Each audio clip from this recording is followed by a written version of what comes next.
The Bahamas Tonight, the Northern Edition, starts now. This is the Bahamas Tonight, the Northern Edition. Good evening. I'm Sabrina Brown. Thank you for joining us. Topping the news tonight, history being made here on Grand Bahama as the Trinity Broadcasting Network kicked off its live 2-hour Praise the Lord recording at the Grand Lucayan Resort this afternoon. The taping will be seen by all around the world tonight at 10 p.m. on TBN. Many stakeholders are calling TBN's decision to come to Grand Bahama a blessing that could bring more faith-based business to the island. Natalie Martinborough reports. It is a big accomplishment for the Ministry of Tourism, and it is cited as the first of many events to propel the island's religious tourism market. Those involved in TBN's Praise the Lord program, including members of the Crouch family and international recording artists, began arriving on Grand Bahama on Sunday. Hours ahead of the live taping, team members were welcomed to Grand Bahama during a reception. Minister for Grand Bahama, Dr. Michael Davel, says the arrival of TBN can be viewed as a spiritual and economic blessing for Grand Bahama. Trinity Broadcasting Network would certainly assist us in our effort to expose our country, its culture, and the people of the Bahamas to the millions of viewers that watch TBN on a daily basis. We are grateful for the economic and social benefits of this event and the fact that it will showcase Bahamian artisans, and we hope that Grand Bahama Island will become your new home, away from home, and that Trinity Broadcasting Network will choose Grand Bahama as one of its premier destinations for broadcasting Praise the Lord programs in the future. President of the Grand Bahama Christian Council, Reverend Peter Pinder, paid tribute to the founder of TBN, Paul Crouch, who passed away several months ago. He says Bahamians have a connection with TBN and are happy to welcome the Crouch family to Grand Bahama. Many Bahamians have been watching TBN for many years. And the fact that the programming has been 24 hours a day has given us many opportunities to be enriched. And I can say that some of the best preachers I've heard on TBN. Just your presence is going to motivate many of our people to continue to expand the gospel of Jesus Christ. And so we're excited about all the possibilities that are associated with this experience. The live taping is taking place at the Grand Lucayan Resort. Resort manager Ben Davis and chairman of the Grand Bahama Island Tourism Board, Russell Miller, say Grand Bahama will receive tremendous exposure from TBN's presence on this island. Next year, we do have some religious events taking place that are already booked, and we look forward to hosting them. Again, it's our business. We'd love to have a lot more religious groups here on the island. We can cater for them. We have done in the past, and we'll continue to do so with distinction. We would be exposed to millions of people. I'm told that TBN is ranked second as the broadcast group owner in the United States, and is among some of America's top satellite providers in the world. It broadcasts over 2.9 billion, with a B, mobile users. Again, these are people that we are going to be exposed to, and the island of Grand Bahama is going to reap huge benefits as a result of that. The TBN family was asked to make the live taping here on Grand Bahama an annual event. Natalie Martinborough, ZNS Network News.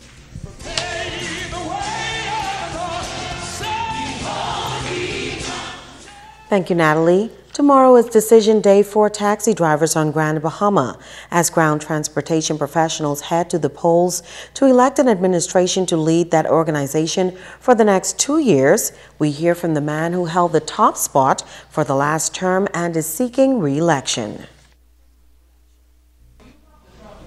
Incumbent David Jones is offering himself for the top post in the Grand Bahama Taxi Union for a second time.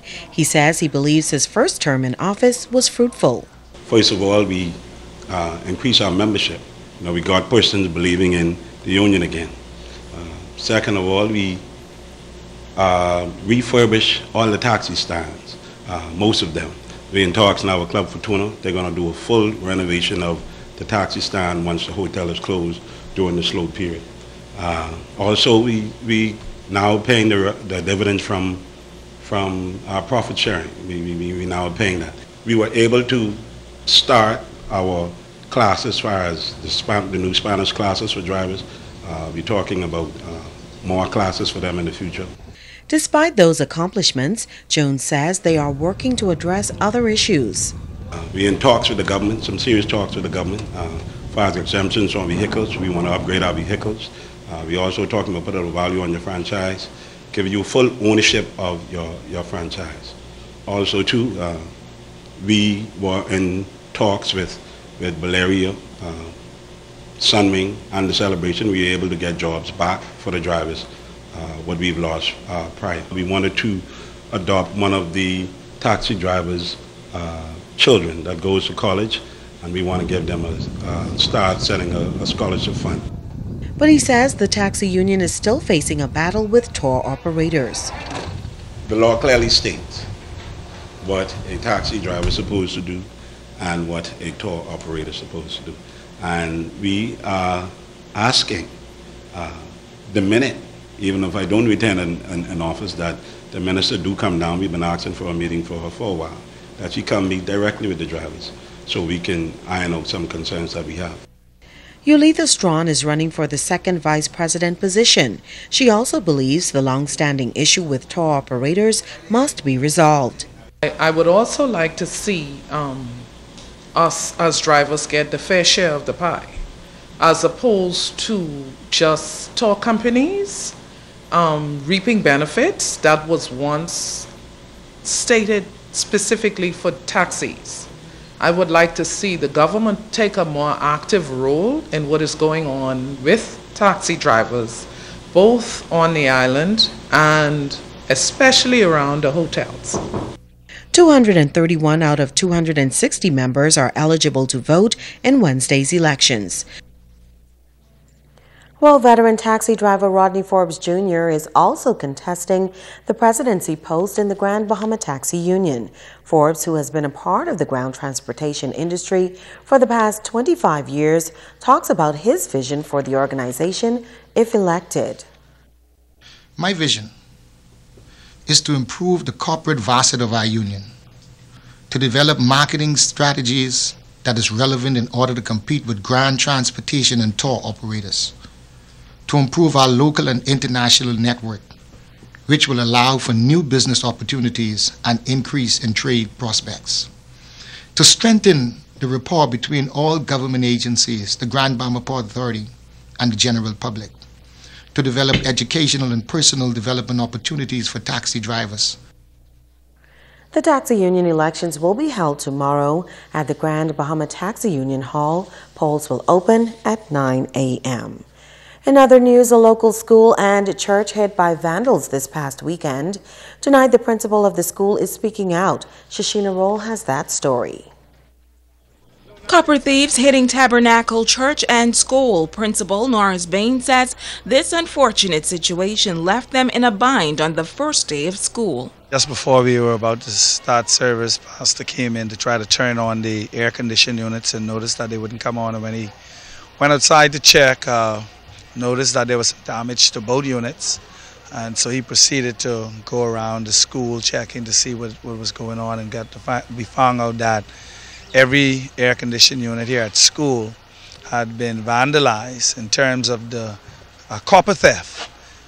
They'd removed all the copper from all of the air conditioning units here at school, and so this morning left us in a real predicament. Bain says teachers and students were able to settle in despite the scorching heat, but he says from now on the school will be taking preventative measures to ensure that this never happens again. Police officials have now launched a full investigation. The police came, did a good job, and tried to find out what actually happened. And so we're in the process of installing some cameras and stuff on the campus so that hopefully that would be a preventative method to make sure that it doesn't happen again, but it's really disheartening. We really need to do something about persons who are stealing copper And then the persons who are receiving this copper, a strong message needs to be sent to both groups. He is making this appeal.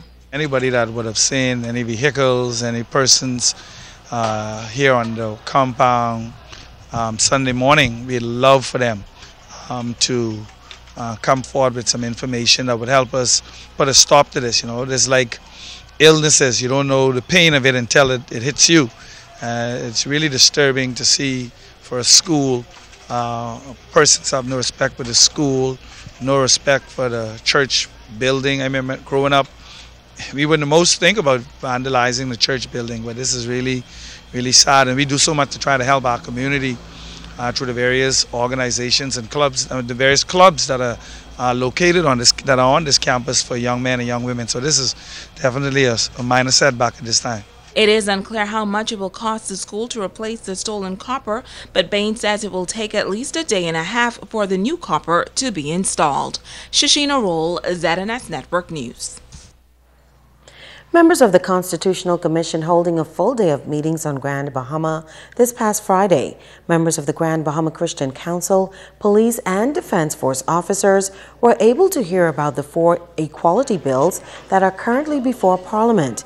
Member of the Commission, retired Justice Ruby Nottage, says the meetings on Grand Bahama were lively and encouraging. She says when it comes to the meeting with the local church leaders, they felt that dialogue on the equality bills was long overdue. They really hoped that this had come long before this.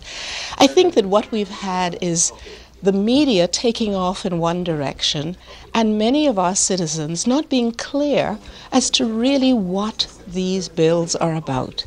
And so we were able to clarify that this morning and make the pastors and the other persons there comfortable that the bills are about bringing an equality to men and women before the law. And that was what we engaged in. Now, the bills must be approved by 3/4 of the House of Assembly and Senate. Then voters will be asked to give their opinion during a referendum come November 6th. Nottage says there is quite a bit of misinformation circulating regarding the 4 bills. But she says the commission members remain strong, focused, and on message. She says she is impressed with the level of interest on Grand Bahama, particularly among members of the Christian community.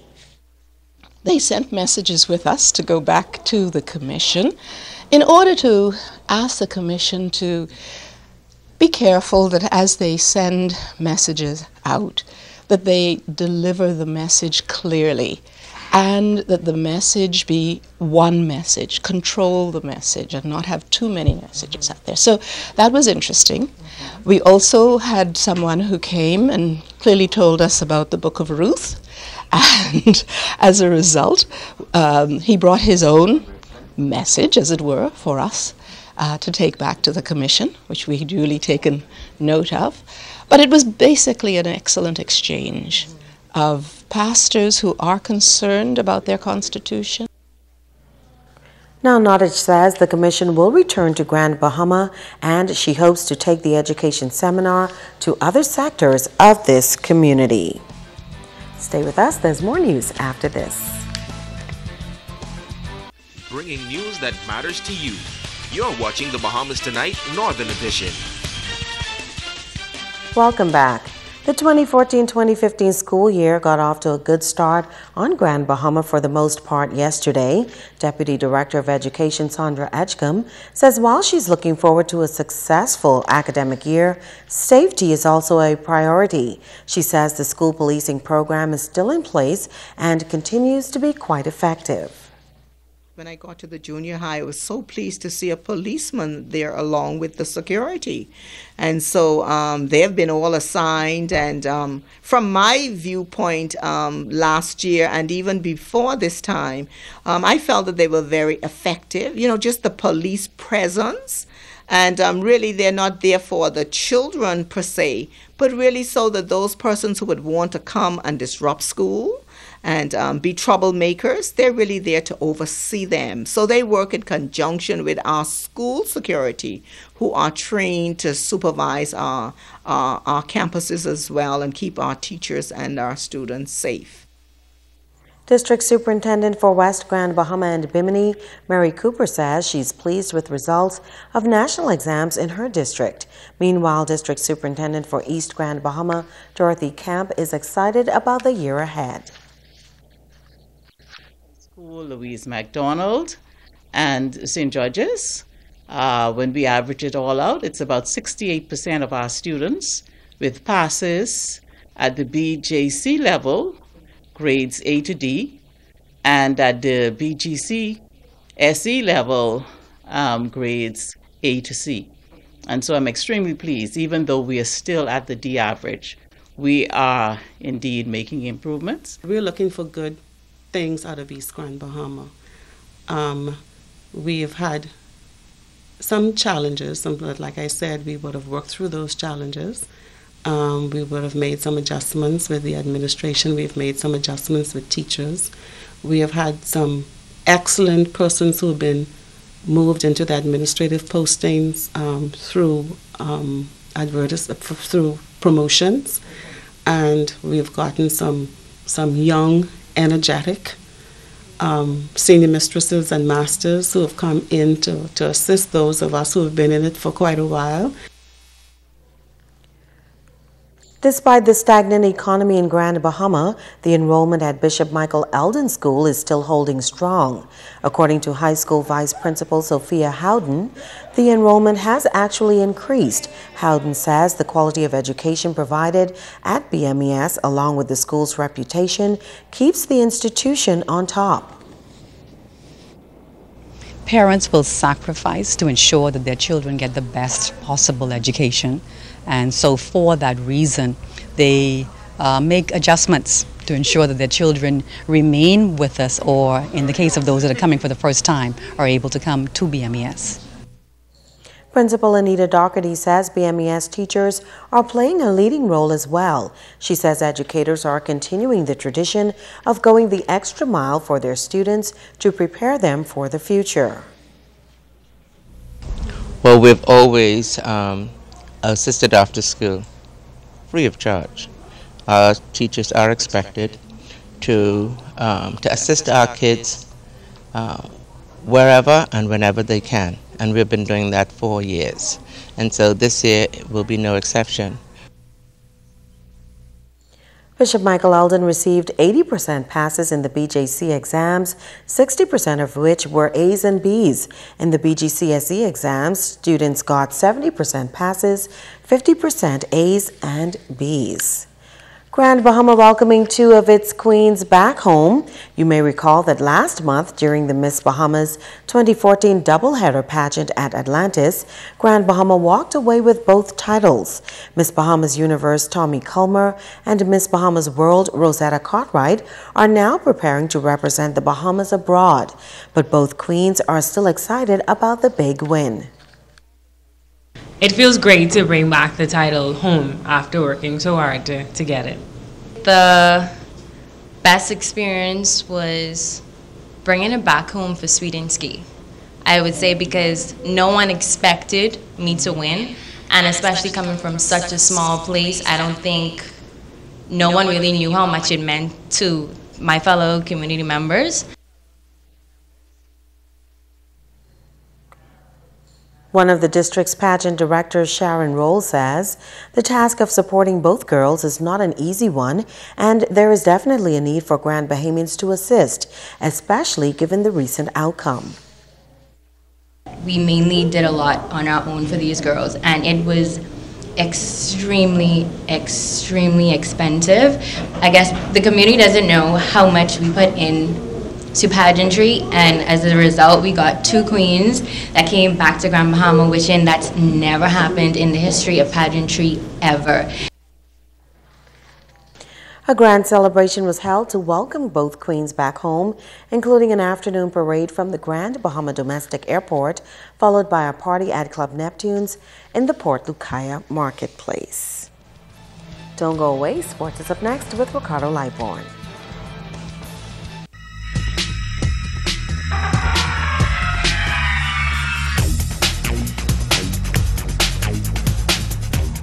Everybody, and welcome to Sports and Ricardo Light One. This one tonight goes out to Stephanie Morley, and me say to my good friend David, just hang in there, buddy. It's going to be all right. The YMCA Commercial Basketball League into the first round of playoffs, so let's go hoop it up at the YMCA. The YMCA Commercial Basketball League first round playoff action Friday. The Warriors evened the series with the Container Port Stackers at 1 game all with a 65-54 win. Jamal Hall put together a 17-point performance to pace the Warriors. Irvin Lewis also had 14 points in that ball game.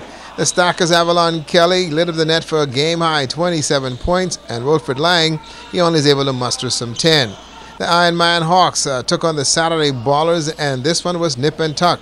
The Hawks played team ball. Franco Miller still showing that he's got a wealth of basketball talent, and he also netted 15. Young Edril Martinborough, he had a great game going, and boy, he had 15 points as well. The Saturday Ballers got 22 points from Miko Green and Lamar Roll. The Ballers giving a boot from the playoffs. They are now have a seat in the bleachers. The Iron Man Hawks won that series with the sweep. The old man Scott Forbes says he still can play this game. Last night, the Grand Bahama Power Shockers, they defeated the Barco Oilers 80-77. Travis Wildgoose and Ashton Lewis led the Shockers with 20 points. Clemente Martin paced the Oilers with the game high 29 points. Damasio Dames had 25. Parliament's Pistons down the Statoil at 81-75. Stephen Jones had a good one, 32 points, and Meyer Roll at 20. Statoil got 18 from Arnold Pinder and Stephen Bevins with 15 points. Now, here's what happens on Wednesday, folks. It's do or die night. The Container Port Stackers will take on the Warriors at 7. Barco Oilers and GB Power will then follow. Statoil and Polymers will play the feature. And the winner moves on. The loser will go home. The Abaco Church Sports Association Summer League also getting into action as well. They too are in play, but we'll tell you what, we'll deal with that another time. That's going to be it for sports tonight. Bye.